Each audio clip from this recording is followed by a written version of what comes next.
Hello, and thank you for joining this TenantCloud podcast. My name is Chris, and in today's episode, I'm going to be covering how to find a tenant quickly.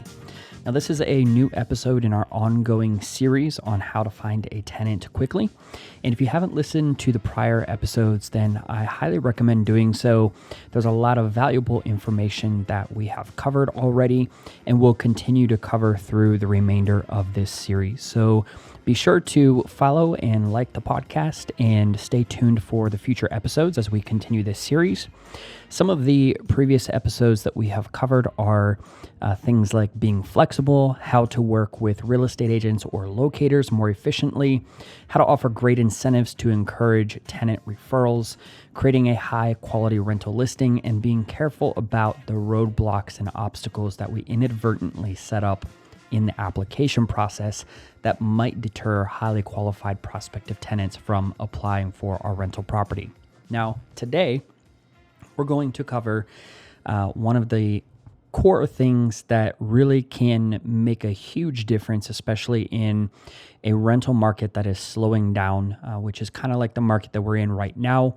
The number of vacancy rates is increasing on a national basis. That may not be the case in your local market, but it is the general story across the United States is that in general, there is a slight slowdown and the vacancy rates at rental properties has gone up a little bit across the board. So the one thing you can do to help mitigate against any risks associated with a slowing down rental market is keeping a wait list.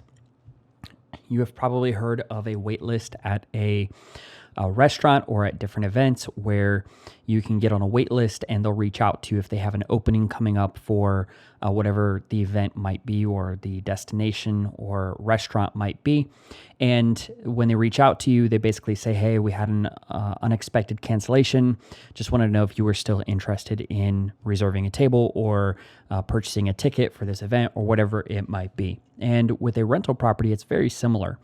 There are a few minor differences, but the concept remains the same. It's that as you have people coming to tour your rental property or expressing interest in your rental property, you may have people who say, hey, I'm interested in a 1-bed, 1-bath. And at the time you say, well, I don't have any 1-bedroom, 1-bathrooms available right now. Unfortunately, I only have 2 or 3 bedrooms and it's out of their price range, or they just don't need a second or third bedroom, whatever the reason is, and so they continue on their way. Well, that person you might keep on a wait list. You might say, unfortunately, I don't have anything right now, but I'm certainly happy to reach out to you in the near future. Should I have something come available, I'm happy to take down your name, phone number, email, or just be proactive and say, hey, I see your number is such and such. I appreciate you reaching out. I'll reach out to you if I have something come available. And if you're still interested, I'd love to get you set up with the application process for that rental. And so that's just one of the ways that you can start to keep a wait list.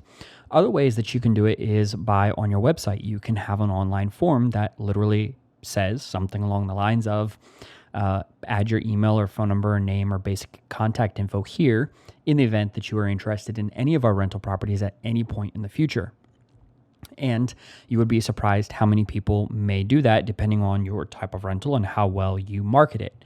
And you would keep that on a list, which is your wait list of prospective tenants who may be interested in your rental at some point in the future. And you keep them on your mailing list. And every time you have rentals become available, you send out your available rentals on your mailing list. Now, you may have people unsubscribe and whatnot, which is fine. But maintaining that wait list in the form of an email list is a great way to continue building a pipeline of prospective renters who may be interested at your property, even if it's not right away, at some point down the road. And so you can facilitate building that email or that wait list through your social media, through your website, and having links available where people can quickly and easily put in their personal information to be contacted at some point in the future about a rental property. The second way that you can do it is, like we just talked about, is using social media. Even a platform like Instagram, where you can only have one link in your profile, you can have a link that basically brings people to a tree of links. And in that tree of links, you can then have the opportunity for people to add themselves to the waitlist. So join waitlist, join my rental waitlist, or whatever you want to define it as, and encourage people to sign up for this waitlist where they get notified anytime you have available rentals for them to rent. Now, of course, there are things that you can use to your strength to build these email lists and these wait lists by, of course, having rental properties that are highly attractive to potential renters in areas where people want to be. They're in high demand areas. Obviously, those things will give you a better chance of building a bigger wait list. But even if you don't necessarily have the best location or the best rental property, doesn't mean that you shouldn't be trying to build a wait list of prospective renters. At many properties that I've worked at over the years, we have even had people who have come in and toured and they like the place, but maybe it just wasn't a good fit at that time. And so we would add them to a wait list.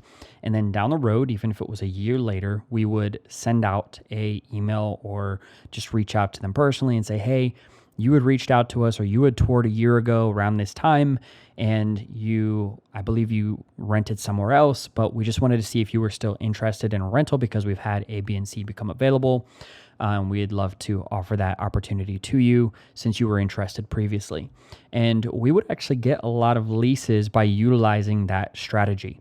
And definitely it's additional work and additional effort, but it can pay off if it is done right and it's used efficiently and it's utilized regularly, especially in a tougher rental market. It certainly becomes worth it if you can squeeze a few extra leases out of that wait list. The other way that you can do it is you can just contact previous applicants. Maybe you had applicants who qualified, but maybe they applied to 2 or 3 different places and they ended up getting approved somewhere else. Or maybe they got approved first somewhere else and they were in a time crunch, and they couldn't wait for your application process or whatever it might be. Or maybe you changed your application criteria and maybe people who didn't previously qualify, now they do. And with your new application criteria, you reach back out and say, hey, I know you were interested in this rental property previously and you didn't qualify.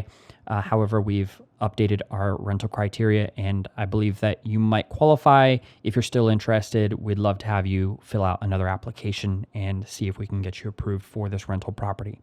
So there are a lot of different ways that you can build your wait list for your rental property. Those are just a handful. Of course, there's even more marketing and advertising tactics you can use, such as paid ads, social media. You can run competitions and incentives and things of that nature for getting people to join your wait list in your market.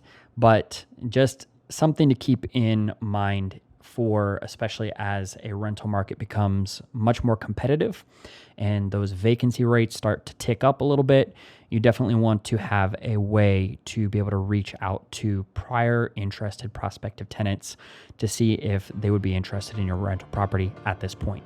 So hopefully you got some helpful information out of that. We're going to continue this series on how to find a tenant quickly, even in tough rental markets, and to help you get tenants into your rental property and keep the cash flow running for your rental property. As always, thank you for tuning in, and we'll look forward to seeing you next time.